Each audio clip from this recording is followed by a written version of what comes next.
Bienvenue pour cette conversation Humanity Invest, à bâton rompu, qui aujourd'hui a pour thème la révolution financière des années 80. Étonnamment, très peu de gens parlent de cette révolution financière des années 80. Et pourtant, tout ce que nous connaissons aujourd'hui, une très grande partie de ce que nous connaissons, est issu de cette révolution financière des années 80. Que s'est-il passé? Avant cette révolution, les personnes qui étaient présentes en bourse, c'était des professionnels ou des particuliers assimilés à des professionnels. Ces professionnels venaient échanger un volume de titres pour un prix donné. Cette notion est fondamentale.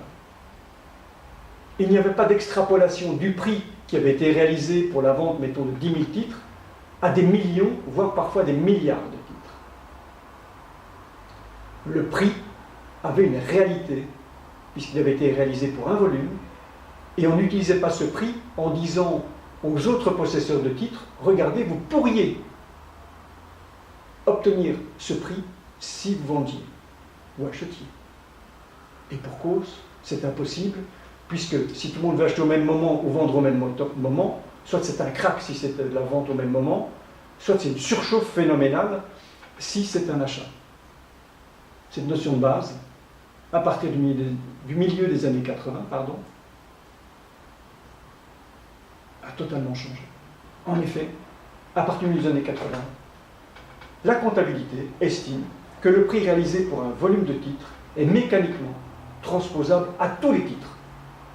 En clair, quand on vous dit que vous êtes riche parce que votre fonds commun de placement ou votre SICAV monte depuis des années, c'est trop souvent du bobard.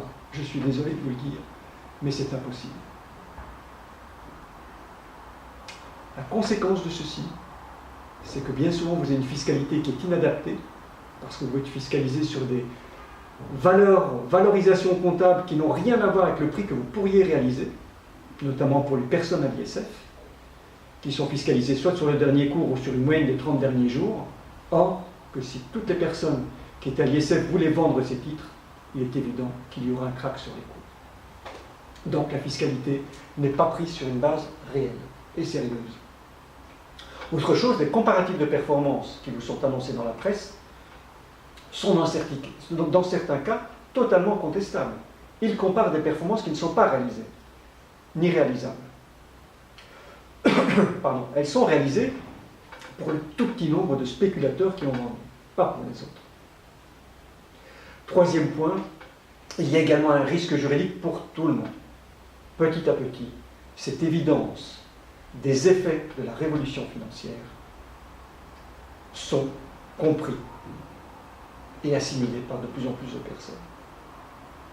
Je vous invite, si ce thème vous intéresse, à lire, à prendre connaissance des écrits sur les liens qui vous sont proposés après cette vidéo.